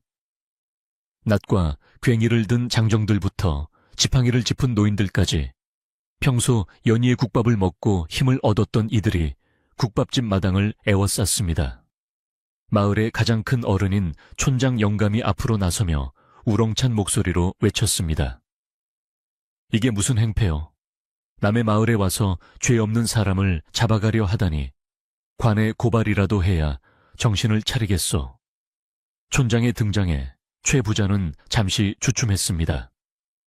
아무리 재력이 있는 양반이라 해도 타지에서 마을 전체를 적으로 돌리는 것은 위험한 일임을 본능적으로 알았기 때문입니다. 하지만 최 부자는 쉽사리 물러서지 않고 억지를 부렸습니다.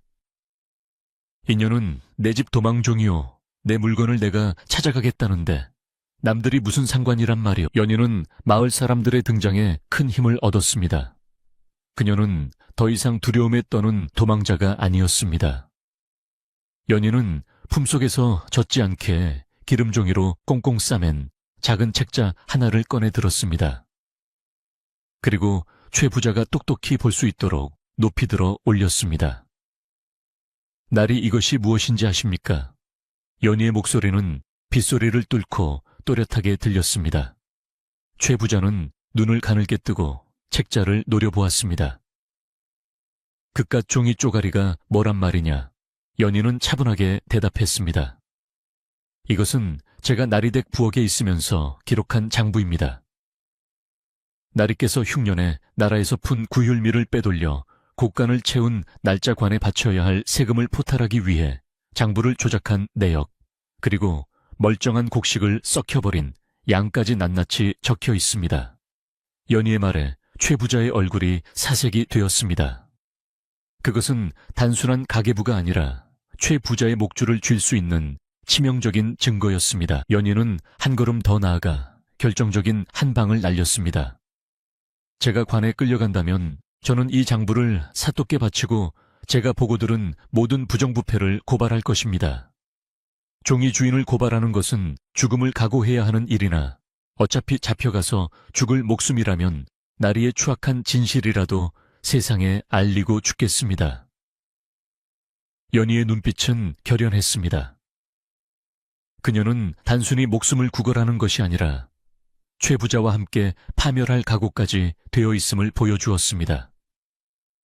최 부자는 입술을 파르르 떨었습니다. 도망친 종 하나 잡으려다 가문이 멸문지화를 당할 수도 있는 상황이었습니다.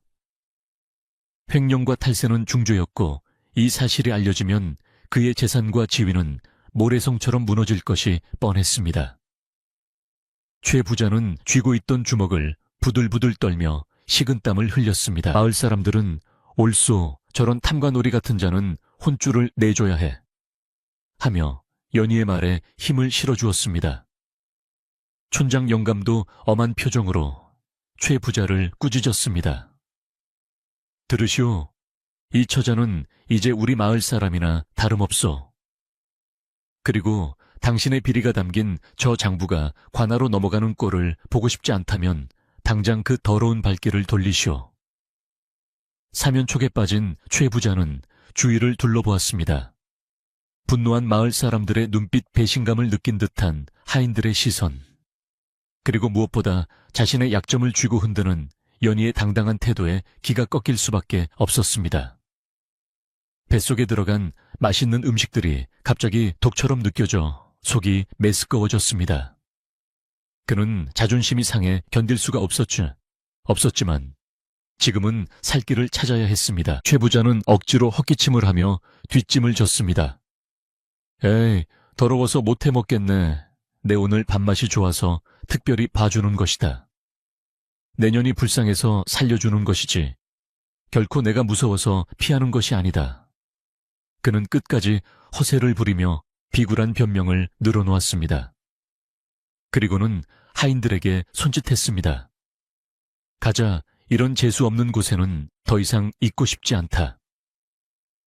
최 부자는 쫓기듯 가마에 올라탔고 하인들은 서둘러 가마를 메고 마을 어귀를 향해 걸음을 옮겼습니다. 떠나는 가마 뒤로 비가 추적추적 내렸고 최 부자의 행렬은 마치 폐잔병처럼 초라해 보였습니다. 멀어지는 그들의 뒷모습을 보며 연희는 그제야 긴장이 풀려 다리에 힘이 빠지는 것을 느꼈습니다. 가마가 완전히 시야에서 사라지자 하인 중 한 명이었던 만석이 잠시 뒤를 돌아보았습니다. 그는 빗속에 서 있는 연희를 향해 깊이 허리를 숙여 작별 인사를 했습니다. 말은 없었지만 그 인사에는 미안하다, 잘 살아라, 고마웠다는 수만 가지의 감정이 담겨 있었습니다. 연희도 그를 향해 조용히 고개를 끄덕였습니다. 한때 같은 부엌에서 고생하며 남몰래 누룽지를 나눠 먹던 사이였기에 연희는 만석의 마음을 이해할 수 있었습니다. 악한 주인을 만난 탓에 서로 칼을 겨눌 뻔했지만 결국 밥 한 끼의 정이 그들을 다시 인간으로 연결해 준 것입니다. 만석이 다시 대열에 합류하여 사라지자 국밥집 마당에는 고요한 빗소리만이 남았습니다. 긴장이 풀리자 할머니가 아이고 아이고 하며 바닥에 주저앉으셨습니다. 연희는 쏘스라치게 놀라 할머니를 부축했습니다. 할머니 괜찮으세요? 할머니는 거친 숨을 몰아쉬면서도 연희의 손을 꼭 잡고 웃으셨습니다. 나는 괜찮다. 네가 무사하면 됐다. 아이고, 내 새끼 장하다. 그 호랑이 같은 놈 앞에서 눈 하나 깜짝 안 하고 어찌 그리 말을 잘하느냐. 할머니의 눈에는 대견함과 안쓰러움이 가득했습니다. 연희는 할머니 품에 안겨 참았던 눈물을 터뜨렸습니다. 무서웠던 순간들이 주마등처럼 스쳐 지나갔지만 이제는 정말 끝났다는 안도감이 밀려왔습니다. 두 여인은 비를 맞으며 서로를 다독였고 그 모습은 보는 이들의 마음을 찡하게 만들었습니다. 마을 사람들은 비를 맞고 서 있는 두 사람에게 다가와 우산을 씌워주거나 젖은 어깨를 감싸주었습니다. 촌장 영감이 인자한 미소를 지으며 말했습니다. 자, 다 끝났어. 이제 저 악당은 다시는 얼씬도 못할 거요. 우리 마을이 두 눈 부릅뜨고 지키고 있으니 안심하시오. 이웃집 아주머니는 비 맞으면 감기 든다. 어서 안으로 들어가자. 우리가 뒷정리는 다 해줄 테니 걱정 말고 하며 연희와 할머니를 가게 안으로 이끌었습니다. 사람들의 따뜻한 배려에 연희의 가슴속 깊은 곳에 남아있던 응어리가 눈 녹듯 사라졌습니다. 그녀는 혼자가 아니었습니다. 피로 맺어진 가족보다 더 진한 정으로 어진 이웃들이 그녀의 곁을 지키고 있었습니다. 가게 안으로 들어오자 훈훈한 온기가 두 사람을 맞이했습니다. 아까 먹다 남은 국밥 그릇들이 어지럽게 널려 있었지만 그 풍경조차 평화롭게 느껴졌습니다. 마을 사람들은 누가 먼저랄 것도 없이 팔을 걷어붙이고 나섰습니다. 어떤 이는 마당에 엎어진 집기들을 정리하고 어떤 이는 빗물을 쓸어내고 안악들은 부엌으로 들어가 설거지를 도왔습니다. 이복에 여기 행주 좀 줘봐. 이 그릇은 이쪽에 쌓아두세. 왁자지껄한 소리가 가게 안을 채우자 방금 전에 살벌했던 분위기는 온데간데 없이 사라지고 잔칫집 같은 활기가 돌았습니다. 연희는 젖은 옷을 갈아입고 나와 사람들에게 따뜻한 숭늉을 대접했습니다. 고마운 마음을 말로 다 표현할 수 없어 그녀는 그저 김이 모락모락 나는 숭늉 그릇을 두 손으로 공손히 건넬 뿐이었습니다. 비는 어느새 그치고 구름 사이로 보름달이 환하게 얼굴을 내밀었습니다. 비 온 뒤에 밤 공기는 더욱 상쾌했고 풀벌레 소리가 정겹게 들려왔습니다. 마을 사람들은 국밥집 평상에 둘러앉아 연희가 나온 막걸리와 남은 수육을 나누어 먹으며 이야기꽃을 피웠습니다. 화제는 단연 연희의 활약상이었습니다. 아까 그 최 부자놈 얼굴 봤어. 시래기국 먹고 눈이 동그래지더니 장부 이야기 나오니까 사색이 되더구먼. 그렇고 말고. 우리 연희가 보통 내기가 아니야. 그 배짱은 장군감이지. 사람들은 껄껄 웃으며 술잔을 부딪혔습니다. 그들의 웃음소리가 밤하늘로 퍼져나갔고 연희도 슬며시 미소를 지었습니다. 이제 이 웃음소리가 그녀의 일상이 될 것이라는 확신이 들었습니다. 그날 밤 모든 사람이 돌아가고 국밥집에는 다시 고요가 찾아왔습니다. 연희는 할머니의 잠자리를 봐드리고 부엌으로 돌아왔습니다. 깨끗하게 치워진 부엌은 달빛을 받아 은은하게 빛나고 있었습니다. 연희는 가마솥을 쓰다듬으며 생각에 잠겼습니다. 오늘 최 부자에게 먹인 음식은 그녀에게도 큰 의미가 있었습니다. 그것은 과거와의 작별을 고하는 의식이자 자신의 고통을 맛으로 승화시킨 예술이었습니다. 최 부자는 아마 평생 그 맛을 잊지 못할 것입니다. 입에서는 황홀했지만 마음은 불편했던 그 기묘한 식사는 그가 죽는 날까지 그를 괴롭히는 기억이 될 터였습니다. 연희는 이것이야말로 진정한 복수라고 생각했습니다. 피를 흘리지 않고 상대를 자신의 추악함 속에 가두어버리는 가장 우아한 복수 말입니다. 연희는 행주를 빨아 널고 부엌 문을 닫았습니다. 문고리를 거는 철컥 소리가 오늘따라 유난히 경쾌하게 하게 들렸습니다. 이제 이 문은 공포가 들어오는 통로가 아니라 행복을 지키는 빗장이 될 것입니다. 그녀는 마당으로 나와 밤하늘을 올려다보았습니다. 둥근 달이 그녀를 비추고 있었고 느티나무 가지가 바람에 흔들리며 수고했다고 속삭이는 듯했습니다. 연희는 깊게 숨을 들이마셨습니다. 흙내음, 풀내음, 그리고 국밥집 특유의 구수한 냄새가 섞인 이 공기가 너무나 달콤했습니다. 그녀는 내일 아침에 끓일 육수를 생각했습니다. 내일은 더 좋은 재료를 써서 마을 사람들에게 보답하는 마음으로 최고의 국밥을 끓여야겠다고 다짐했습니다. 안방에서 할머니의 고른 숨소리가 들려왔습니다. 연희는 살금살금 방으로 들어가 할머니 곁에 누웠습니다. 따뜻한 아랫목의 온기가 등허리로 전해져 왔습니다. 긴장이 풀리자 노고남이 파도처럼 밀려왔습니다. 연희는 할머니의 거친 손을 자신의 볼에 비비며 눈을 감았습니다. 꿈속에서는 더 이상 눈보라가 치지 않을 것입니다.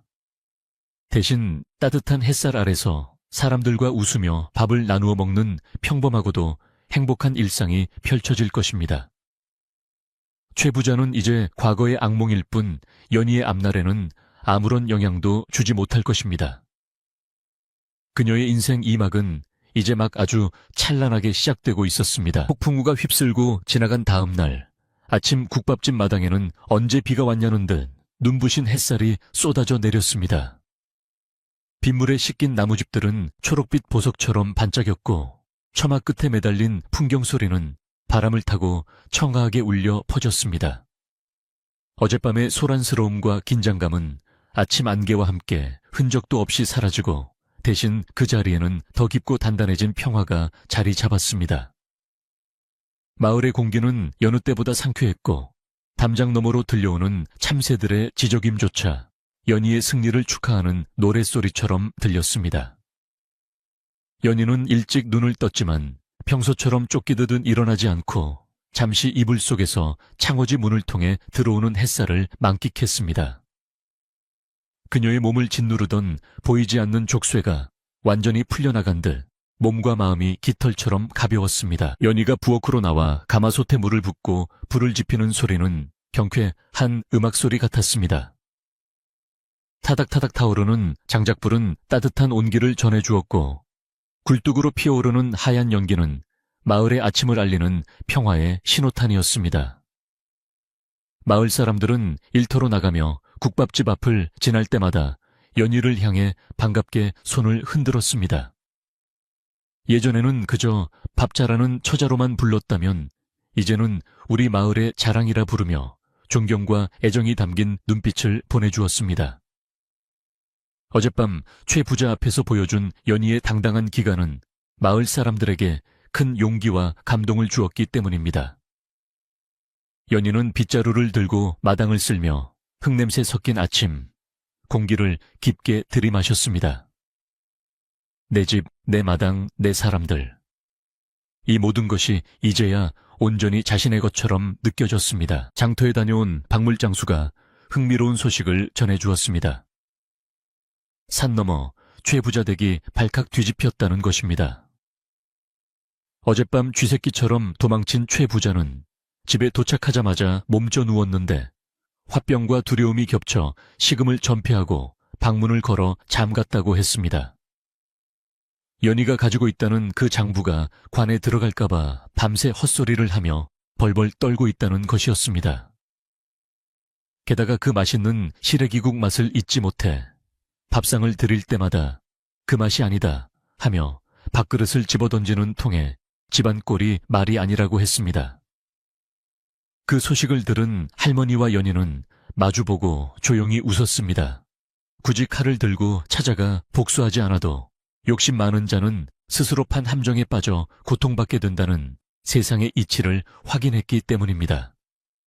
최 부자는 이제 자신의 탐욕이 만든 감옥에 갇혀 평생을 불안 속에 살게 될 것입니다. 할머니는 연희의 손을 잡으며 말씀하셨습니다.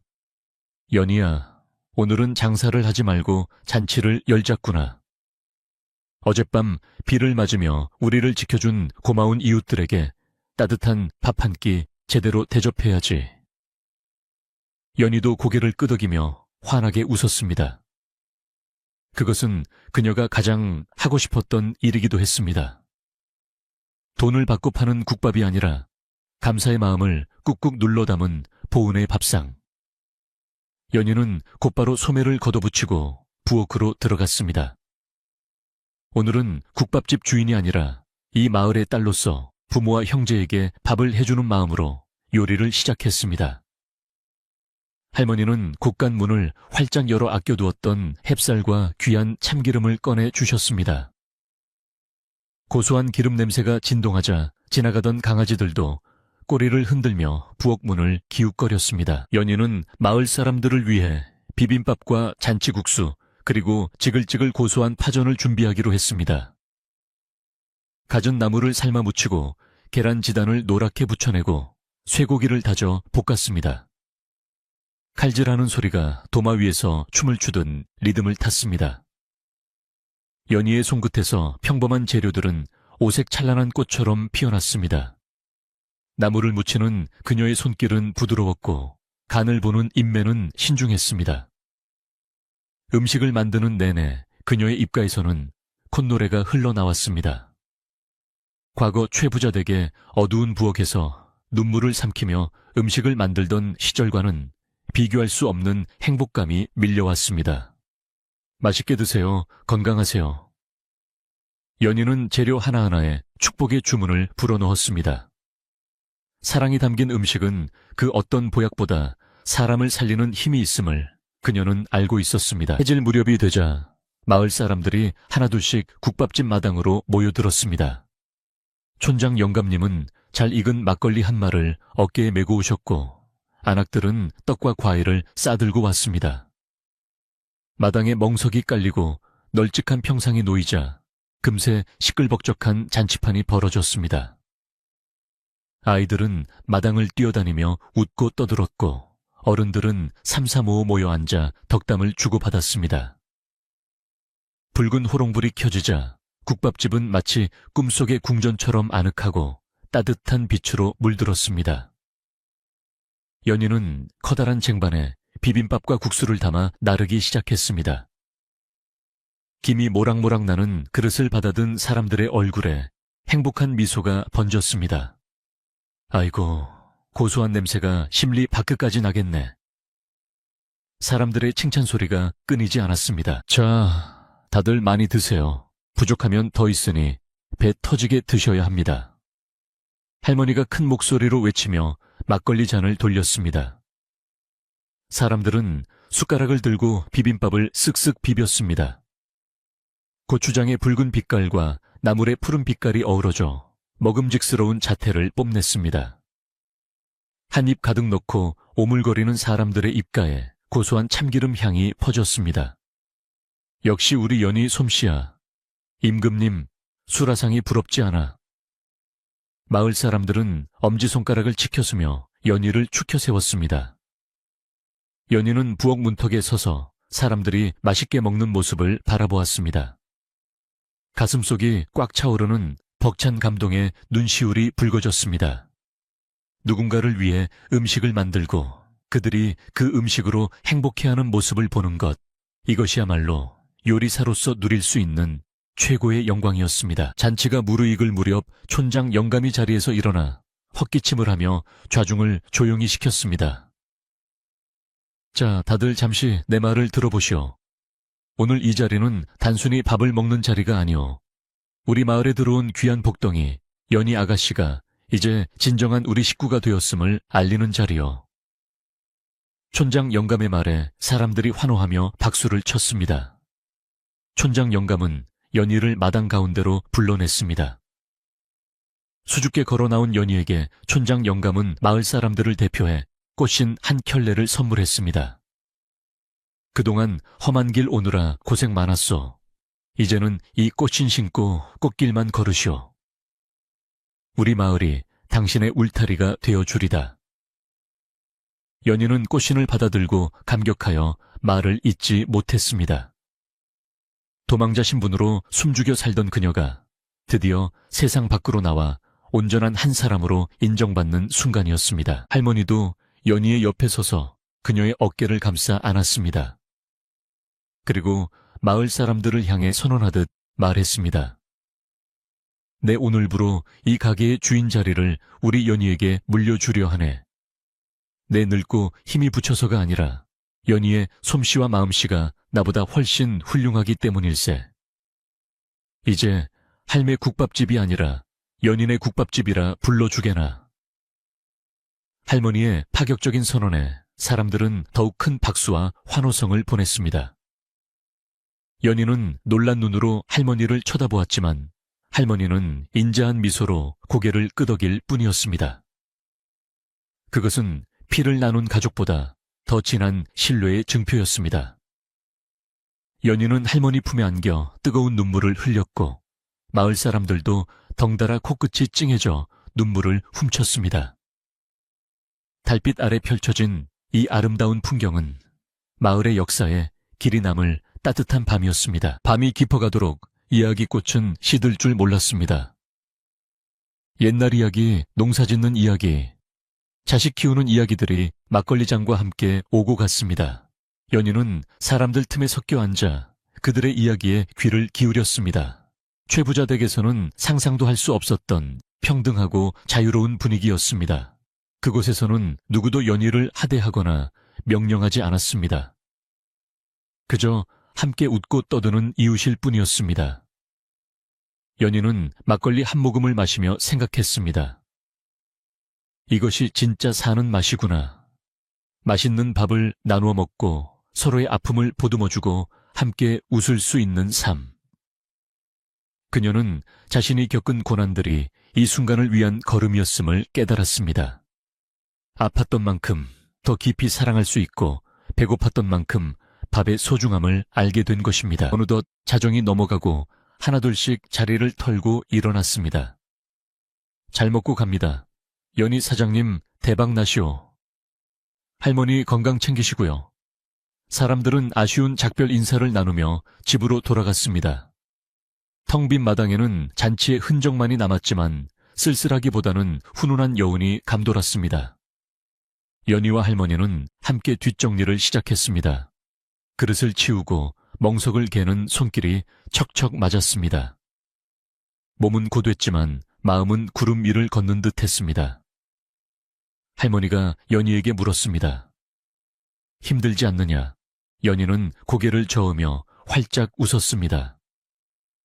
아니요, 할머니. 하나도 힘들지 않아요. 오늘처럼 행복한 날은 난생 처음이에요. 그 말에 할머니도 빙그레 웃으며 연희의 등을 토닥여 주었습니다. 설거지를 모두 마치고 부엌 문단속까지 끝낸 후 연희는 잠시 마당 평상에 걸터앉아 밤하늘을 올려다보았습니다. 둥근 보름달이 환하게 세상을 비추고 있었습니다. 저 달은 최부자 댁의 높은 담장 위에도 떠 있었고 춥고 배고팠던 도망의 밤길 위에도 떠 있었을 것입니다. 하지만 오늘 밤 연희가 바라보는 달은 그 어느 때보다 밝고 따뜻해 보였습니다. 그녀는 마음속으로 돌아가신 부모님을 불렀습니다. 아버지, 어머니, 저 이제 괜찮아요. 좋은 분들도 많이 만났고 제 이름으로 된 가게도 생겼어요. 이제는 도망치지 않고 씩씩하게 살게요. 밤바람이 연희의 볼을 스치고 지나갔는데 마치 부모님이 그래 장하다 우리 딸 하며 쓰다듬어 주는 것 같았습니다. 할머니가 방 안에서 연희를 부르셨습니다. 연희야, 밤이슬 맞는다. 어서 들어와 자거라. 연희는 네 들어가요 하고 대답하며 자리에서 일어났습니다. 그녀는 마지막으로 가게 간판을 한번 쳐다보았습니다. 비록 낡은 나무 간판이었지만 내일부터는 저곳에 자신의 이름이 새겨질 것이었습니다. 연희는 대문을 꼼꼼히 잠갔습니다. 이제는 두려움 때문에 문을 잠그는 것이 아니라 소중한 행복이 밖으로 새어나가지 않도록 단단히 지키기 위함이었습니다. 마당 한 구석에 피어난 이름 모를 들꽃들이 달빛을 받아 은은하게 흔들리고 있었습니다. 연희는 그 꽃들에게도 잘자 하고 인사를 건넸습니다. 세상 모든 것이 사랑스럽게 느껴지는 밤이었습니다. 방으로 들어오니 할머니가 미리 이불을 펴놓고 기다리고 계셨습니다. 따뜻한 아랫목에 누우니 온몸이 노곤하게 풀렸습니다. 소미불에서 나는 햇볕 냄새가 코끝을 간지럽혔습니다. 할머니는 연희의 손을 꼭 잡고 주무셨습니다. 거칠지만 따뜻한 그 손의 온기가 연희의 심장 박동과 맞춰 뛰는 것 같았습니다. 연희는 눈을 감고 내일 아침에 끓일 국밥의 맛을 상상해 보았습니다. 더 깊고 더 구수하고 더 따뜻한 맛. 최 부자를 쫓아낸 그 당당함으로 이제는 사람들의 허기진 속과 마음을 채워주는 진정한 요리사가 될 것입니다. 그녀의 머릿속에 보글보글 끓는 뚝배기의 소리가 자장가처럼 울려 퍼졌습니다. 학대받던 부엌대기 분위는 이제 없습니다. 그 자리에는 스스로 운명을 개척하고 당당하게 자신의 삶을 요리하는 국밥집 주인 연희만이 있을 뿐입니다. 그녀가 걸어온 복수의 길은 누군가를 해치는 길이 아니라 자기 자신을 가장 빛나는 존재로 만드는 길이었습니다. 최 부자는 차가운 방에서 공포에 떨며 밤을 지새우겠지만 연희는 따뜻한 사랑 속에서 가장 편안한 꿈을 꿀 것입니다. 이것이야말로 세상에서 가장 통쾌하고 아름다운 결말이 아닐까요? 밤이 깊었습니다. 풀벌레 소리도 잦아들고 온 세상이 고요한 잠에 빠져듭니다. 여러분도 연희처럼 마음의 짐을 모두 내려놓고 따뜻하고 포근한 꿈 꾸시기를 바랍니다. 안녕히 주무세요.